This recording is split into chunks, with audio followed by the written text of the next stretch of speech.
বর্তমানে বিশ্ব ক্রিকেটের মোড়ল ভারত, আর অন্যদিকে তরুণ টেস্ট প্লেয়িং নেশন আয়ারল্যান্ড। তবে বিশ্বকাপের মঞ্চে আয়ারল্যান্ড সবসময় একটি জায়ান্ট কিলার হিসেবে পরিচিত।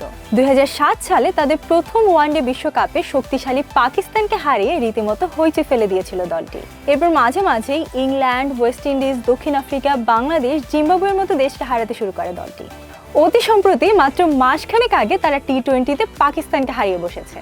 তবে এখনো পর্যন্ত ভারতের সাথে 7টি টি-20 এবং 3টি ওয়ানডে খেলে সবগুলোই হেরেছে আইরিশরা। যদিও টি-20তে একটি ম্যাচে মাত্র 2 রানে এবং অন্য একটি ম্যাচে মাত্র 4 রানে হেরে ভারতকে অলমোস্ট হারানোর কাছাকাছি চলে গিয়েছিল আয়ারল্যান্ড। আইসিসি টি-20 বিশ্বকাপ 2024-এর গ্রুপ ম্যাচে 5 জুন রাত 8:30টায় মুখোমুখি হচ্ছে ভারত বনাম আয়ারল্যান্ড। এবার কি আয়ারল্যান্ড আপসেট ঘটাতে পারবে? স্মার্ট টেকনোলজিসের ইউটিউব চ্যানেলে চলছে গিগাবাইট প্রেজেন্স টি-20 world cup cricket quiz contest. আমাদের আজকের কুইজের প্রশ্ন, ভারত বনাম আয়ারল্যান্ডের মধ্যে কে জিতবে 5 জুনের ম্যাচে? আপনার মতামত আমাদের জানান কমেন্টের মাধ্যমে। কমেন্টকারীদের মধ্যে থেকে প্রতিদিন যে কোনো একজন ভাগ্যবান বিজয়ী জিতে যাবেন গিগাবাইটের পক্ষ থেকে একটি আকর্ষণীয় ক্রিকেট ব্যাট। আপনি যদি আমাদের ইউটিউব চ্যানেল সাবস্ক্রাইব করে না থাকেন তাহলে এখনই সাবস্ক্রাইব করে কানেক্টেড থাকুন।